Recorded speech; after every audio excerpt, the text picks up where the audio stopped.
Firman Tuhan kita adalah, temanya adalah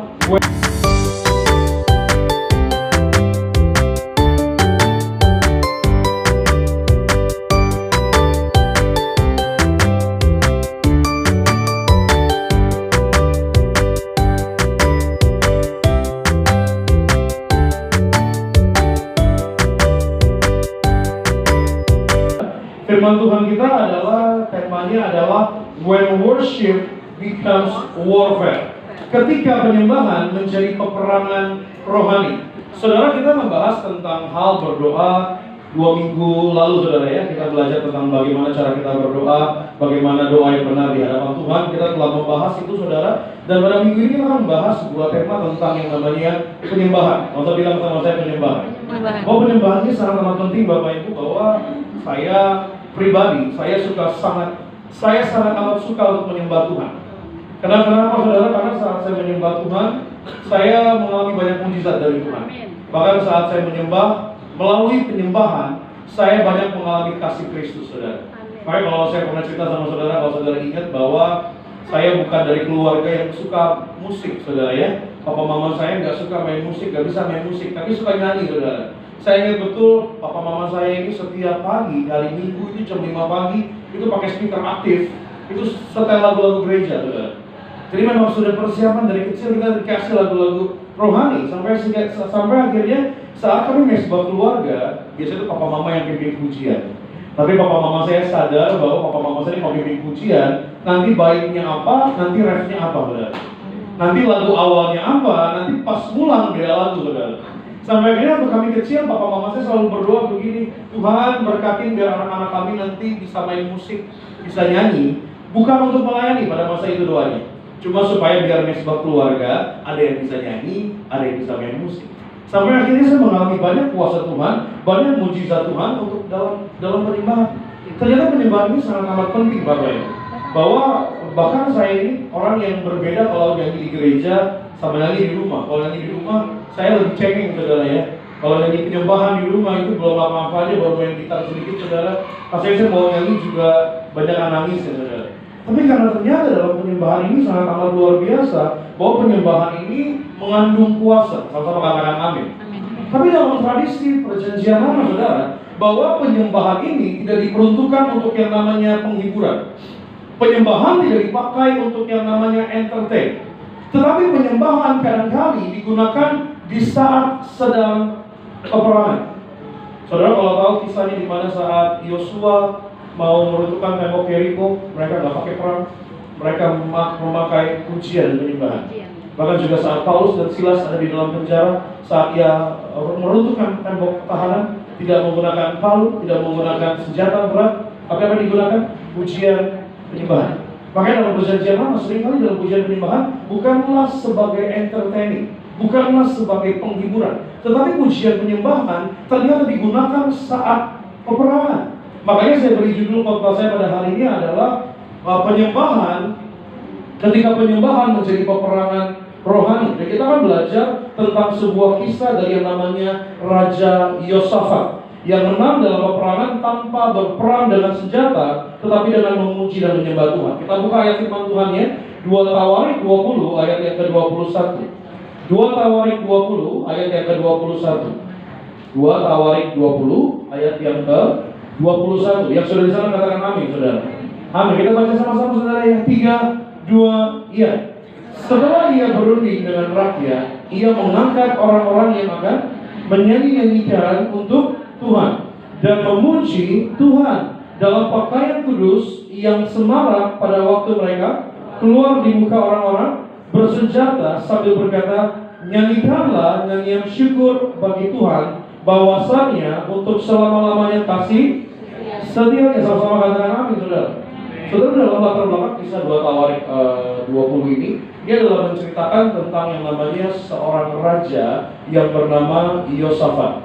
Saudara, Yosafat ini adalah seorang dari Raja Yehuda. Pertanyaannya, siapa Raja Yehuda dan kenapa jadi Raja Yehuda? Saudara, begini, dari zamannya Raja Daud itu punya anak. Siapa namanya, saudara? Raja Salomo. Setelah Raja Salomo memimpin, bahwa pemerintahannya luar biasa mengokohkan kejayaan Israel karena Salomo membangun yang namanya Bait Allah. Saudara, akhirnya Salomo punya seorang anak yang namanya Rehabeam, saudara, bahwa akhirnya ternyata kerajaan bangsa Israel terpecah menjadi dua. Saudara tahu ya, suku bangsa Israel ada berapa, saudara? Ada 12. Dan akhirnya terpecah karena kepemimpinan dari anaknya Salomo. Sehingga bangsa Israel terpecah menjadi kedua kerajaan. Yang pertama bangsa Israel, yang kedua adalah bangsa Yehuda. Bangsa Yehuda dipimpin sama anaknya dari Salomo, yaitu dari suku Yehuda dan juga suku Benyamin. Di mana akhirnya keturunan Yesus lahir dari Yehuda. Makanya kalau saudara tahu bahwa sebutan Yesus sebagai singa dari Yehuda. Kenapa namanya seperti itu? Karena pada masa itu Israel terpecah menjadi dua. Yang pertama dipimpin sama yang namanya yang dipimpin sama tangan kanannya Salomo. Tetapi Yehuda dipimpin sama anaknya Salomo. Tetapi ini menjadi perbedaan, saudara, karena bangsa Israel pada masa itu hanya bertahan sampai 200 tahun. Akhirnya diluluh-lantakan, dibinasakan. Karena kenapa? Karena mereka menyembah patung, mereka menyembah berhala. Tetapi Yehuda diselamatkan sama Tuhan. Meskipun imannya naik turun, tetapi akhirnya diselamatkan sama Tuhan. Meskipun akhirnya usianya hanya 500 tahun, bangsa Yehuda, tapi akan dibukukan, saudara.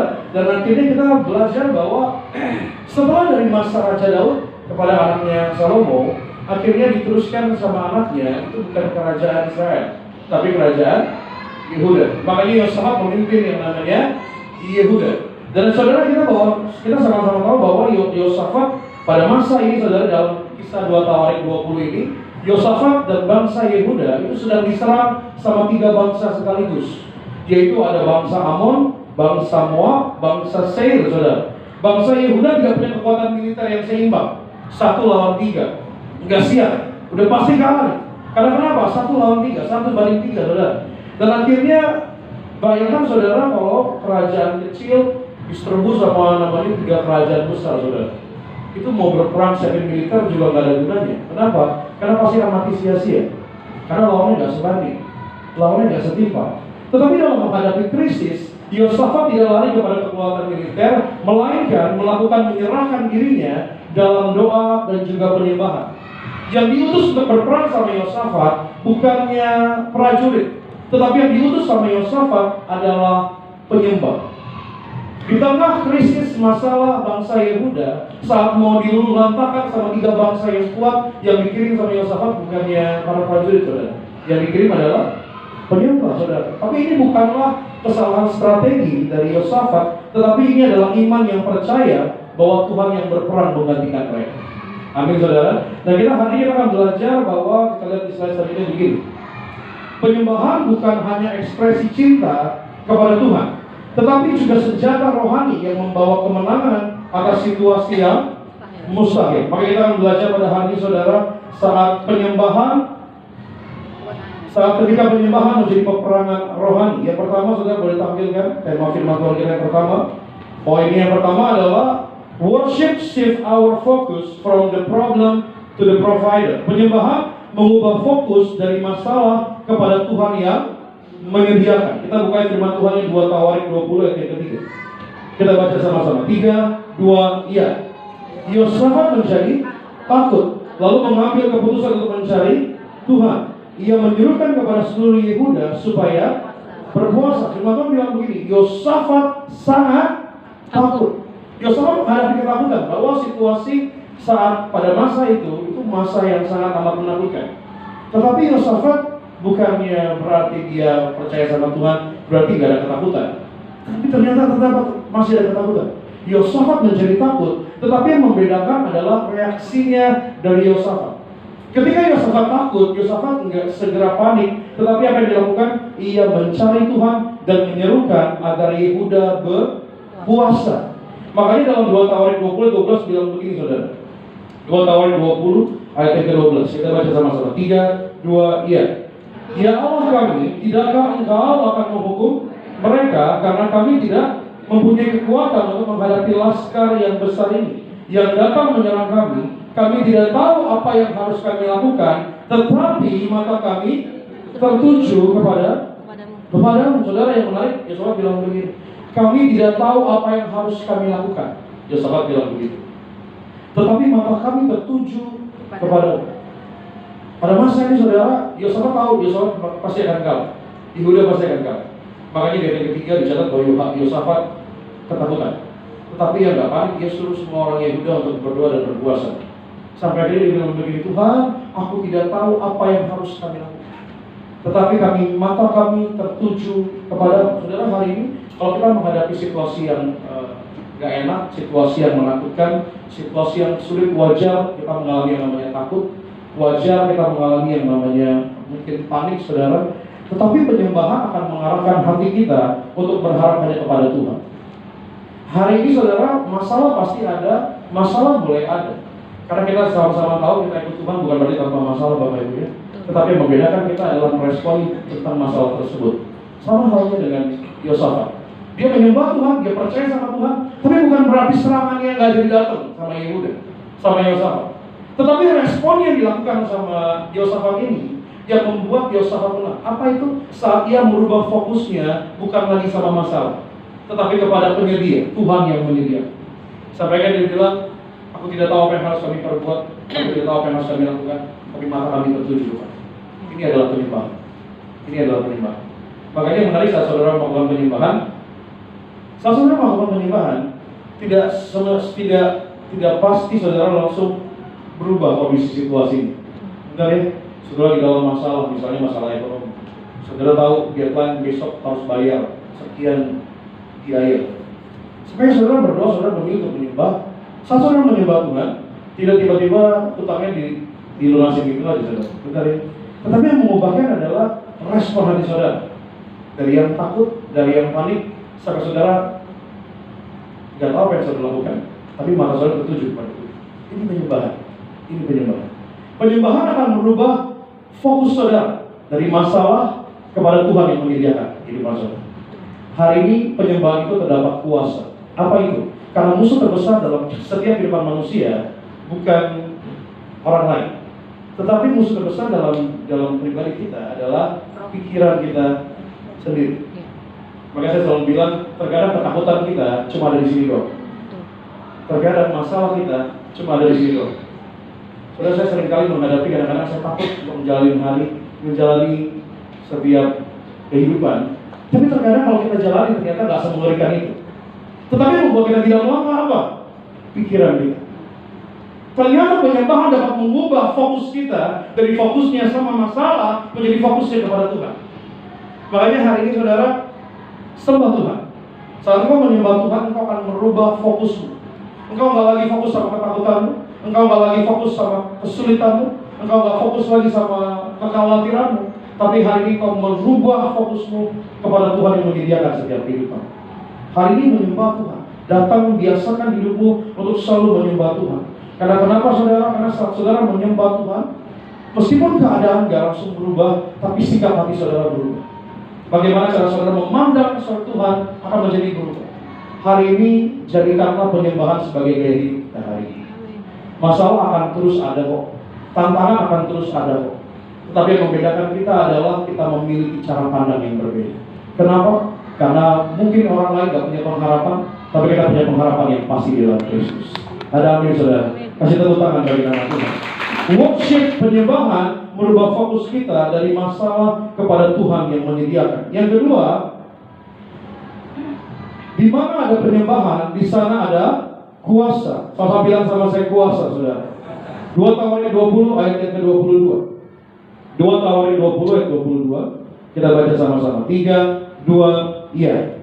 Ketika mereka mulai bersorak-sorai dan menyanyikan nyanyian pujian, dibuat Tuhanlah penghadangan terhadap Bani Amon dan Moab dan orang-orang dari pegunungan Seir yang hendak menyerang Yehuda sehingga mereka terpukul kalah. Saudara, yang menarik, Tuhan bilang begini, ketika mereka mulai bersorak-sorak, ketika mereka mulai menyembah, memuji Tuhan, apa yang terjadi? Dibuat Tuhanlah penghadangan terhadap Bani Amon dan Moab dan orang-orang dari pegunungan Seir yang hendak menyerang Yehuda sehingga mereka terpukul kalah. Kuasa Allah tidak turun sebelum umat memuji. Tetapi setelah umat memuji, setelah bangsa Yehuda memuji, kuasa Tuhan dinyatakan. Saudara, saya ingat betul, saya punya tokoh saudara terlambat masuk rumah sakit karena sakit DB. Karena keluarga kami ini kan Tiberias banget saudara ya, tolak masuk rumah sakit. Jadi itu udah sakit, udah 5 hari 7 hari tidak dibawa ke rumah sakit saudara. Sampai akhirnya kan saya juga jarang ketemu sama tokoh saya. Saya ingat betul pas mau pelayanan, saya masih WL, berarti saya mau siap-siap. Saya tokoh saya matanya colong sekali saudara. Matanya udah hitam saudara. Sampai udah lemes, badannya udah pucat sekali. Saya bilang, "Oh kenapa? Saya baru tahu. Kalau saya sakit selama 5 hari 7 hari saudara."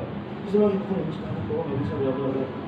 Sampai akhirnya dia bilang, "Udah langsung bawa cek darah deh, langsung bawa ke rumah sakit." Akhirnya singkat cerita bawa ke rumah sakit saudara, dan akhirnya dokter bilang, "Kenapa kelamaan bawa ke rumah sakit? Ini positif DB dan trombositnya hampir ke 0 saudara. Hampir 0.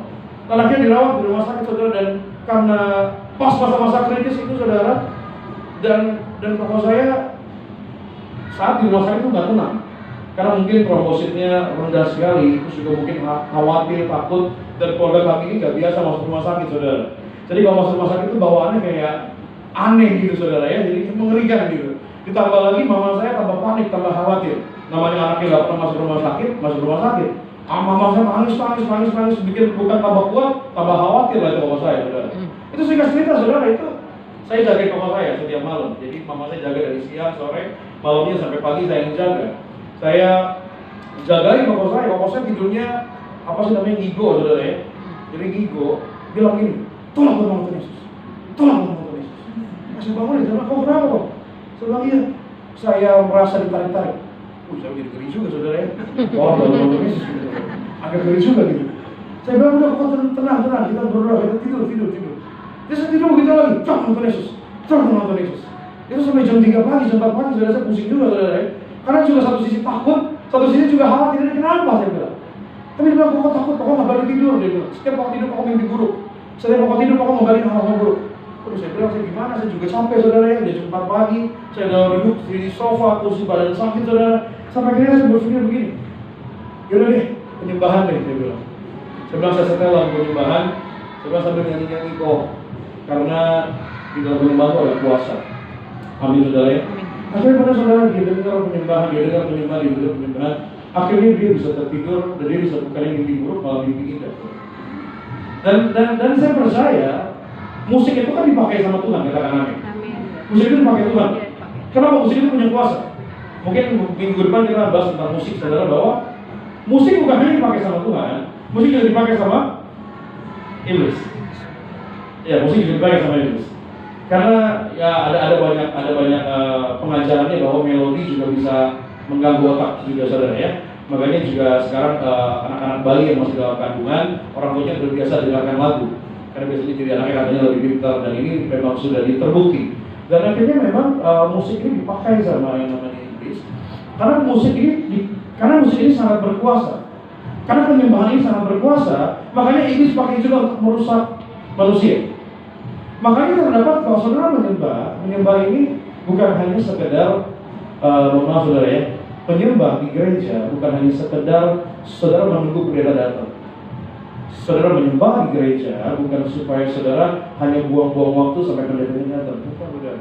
Ini hal yang penting. Selalu bilang sama saya penting. Kenapa penting? Saya selalu bilang sama jemaat Tuhan, kalau kamu dengar firman, itu untuk kamu. Kenapa? Karena kita dengar firman, kita diubahkan, kita ditegur, kita diingatkan, itu untuk kita. Tapi saat kita datang menyembah Tuhan, itu untuk Tuhan. Kenapa? Karena saudara lagi di rumah, saudara lagi berantem sama keluarga saudara, saudara ada masalah ekonomi di rumah saudara, saudara datang ke gereja, saudara bilang, "Tuhan baik, sebab Tuhan baik, bahwasannya kekal sampai selama-lamanya." Itu adalah penyembahan yang menyenangkan hatinya Tuhan.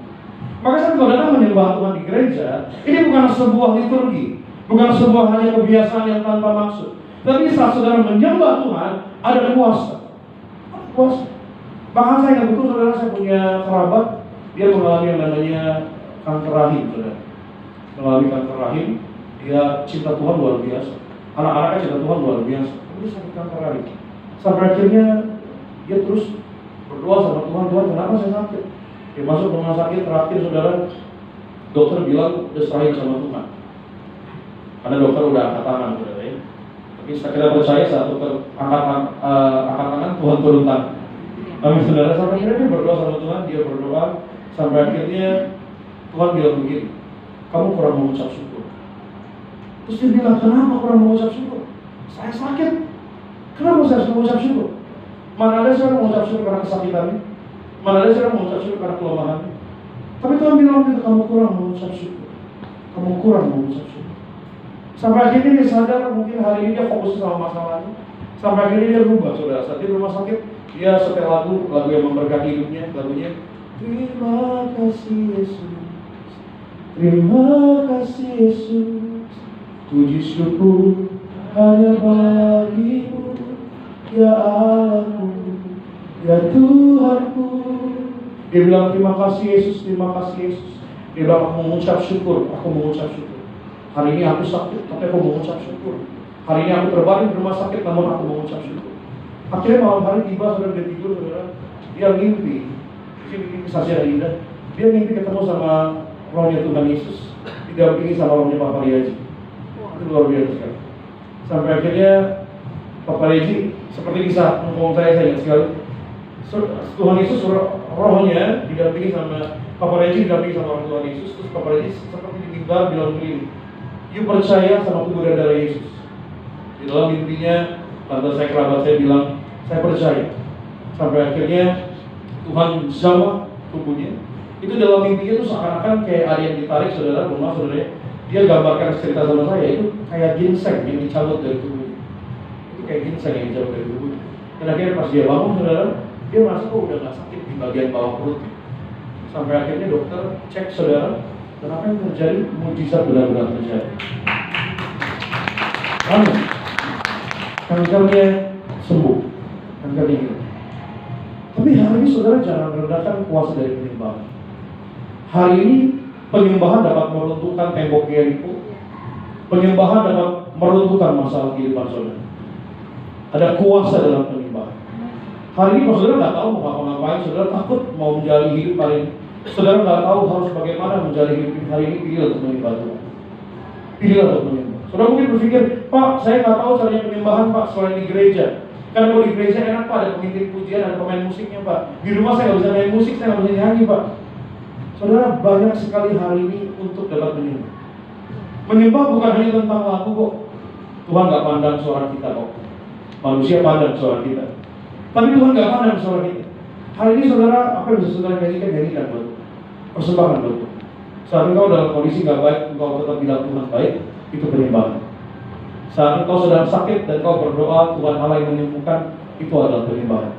Saat engkau kekurangan, engkau berdoa, engkau berkata Tuhan Allah yang menyediakan, itulah penyembahan. Ada kuasa dalam penyembahan. Hari ini jadikan penyembahan sebagai gaya hidup. Dalam setiap kondisimu, sembah Tuhan. Saudara mungkin nggak bisa nyanyi, nggak tahu lagu, saudara bisa setel lagu setiap malam. Saudara setiap lagu, setel lagu setiap di mobil, saudara. Bahkan saya kalau di rumah, saudara, adik saya selalu bilang begini, saya malas naik mobil komplain, berasa di gereja ada. Kenapa lagu saya diputar lagu gereja-gereja semua, saudara? Tapi kenapa? Karena namanya hidup, saudara, tantangan banyak, masalah banyak. Kadang-kadang kita diingetin aja, kita bisa kemana-mana, saudara. Kita bisa bikin buat hari esok, mungkin buat bulan depan, mungkin tahun depan, dan lain sebagainya. Tapi penyembahan akan menjaga iman kita sama Tuhan. Hari ini tetap menyembah Tuhan dalam setiap situasimu, kondisimu. Sembah Tuhan, kenapa? Karena ada kuasa dalam penyembahan. Amin, saudara. Kasih tepuk tangan bagi nama Tuhan. Amin. Yang ketiga, saudara, penyembahan membungkam lawan. Worship silence the enemy. 2 Tawarik 20 ayat yang ke-17. Saya boleh undang pemain keyboard, boleh bantu saya maju ke depan di poin yang terakhir. 2 Tawarik 20 ayat yang ke-17, kita baca sama-sama. 3, 2, ya. Dalam peperangan ini tidak usah kamu bertempur, hai Yehuda dan Yerusalem. Tinggallah berdiri tempatmu dan lihatlah bagaimana Tuhan memberikan kemenangan kepadamu. Janganlah kamu takut dan terkejut. Majulah besok menghadapi mereka.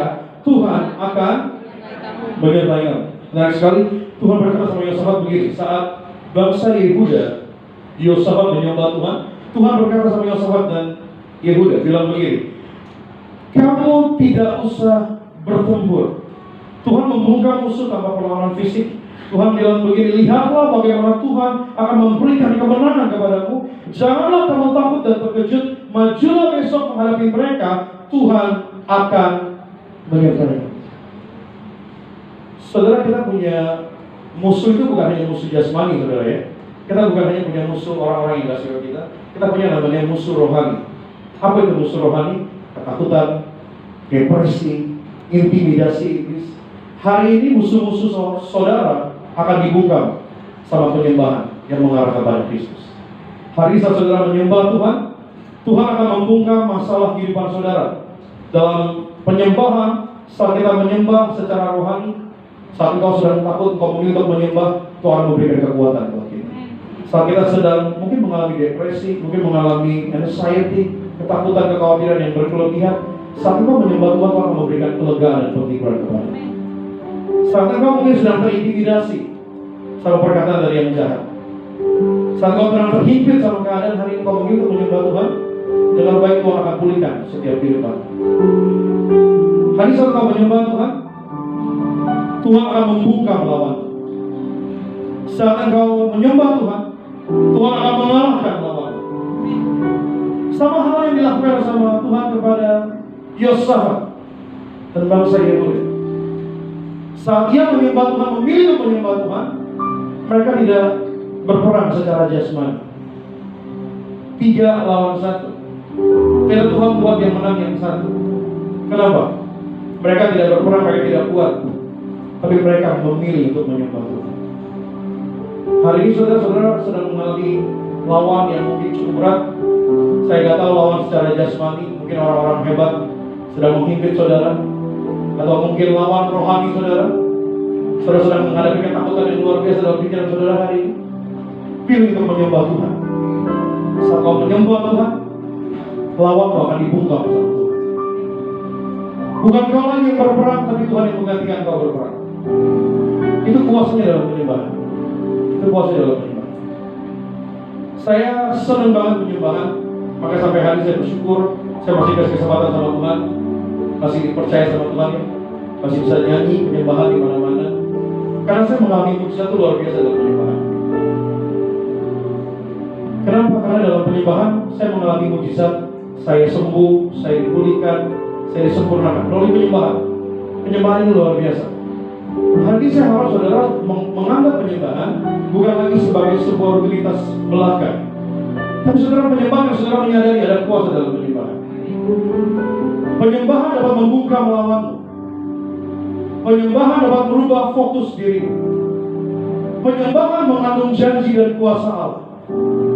Hari ini sembah, sembah, sembah. Penyembahan bukan hanya berbicara tentang sebuah lagu, bukan tentang sebuah nyanyian, tetapi tentang respon hati, respon diri. Ini adalah penyembahan. Saat kau masih dalam masalah, kau memilih untuk percaya, itulah penyembahan. Saat engkau kekurangan untuk dapat memberi, namun engkau memberi, itu penyembahan. Saat engkau lagi gak enak hati untuk datang ke gereja, lagi malas untuk datang beribadah, tapi kau memilih untuk datang tetap komitmen sama Tuhan, itu penyembahan. Itu penyembahan. Saat engkau tahu engkau harus datang pelayanan ke gereja, tapi masalah itu masih belum selesai di rumah, tapi kau tetap datang pakai dasi, pakai jas yang rapi, datang ke gereja, itu penyembahan. Ini penyembahan. Saat engkau lagi beribadah, Koel bilang Tuhan baik, amin, yang dipercaya Tuhan baik, abaikan tangannya. Engkau bilang masih abaikan tangannya, Tuhan baik, namun engkau sudah tidak merasakan kebaikan Tuhan, itu penyembahan. Ini penyembahan. Ini penyembahan yang diinginkan sama Tuhan. Penyembahan yang percaya kepada Tuhan itu akan ketidakpastian. Penyembahan yang saudara memandangkan kepada Tuhan di masa kesesakan. Inilah penyembahan. Jadilah orang yang menyembah Tuhan. Jadilah orang yang memuji Tuhan. Dalam terjemahan bahasa aslinya penyembahan banyak arti. Yang pertama sujud, merendahkan hati. Yang kedua mengangkat tangan, menyerahkan diri. Hari saat kau datang merendahkan hatimu, menyerahkan dirimu di hadapan Tuhan, Tuhan akan berperan menggantikan saudara. Tuhan akan membuat kemenangan dalam setiap kehidupan saudara. Tetap menyembah, tetap percaya, kemenangan diberikan bagi setiap.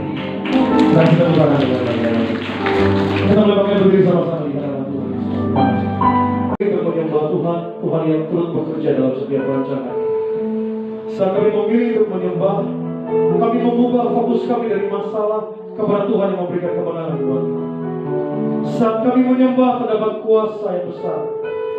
Saat kami menyembah, Tuhan membungkam setiap lawan kami. Saat kami memilih untuk menyembah, Tuhan membungkam setiap ketakutan kami. Saat kami menyembah, bukan kami yang berperang, namun Tuhan yang menggantikan.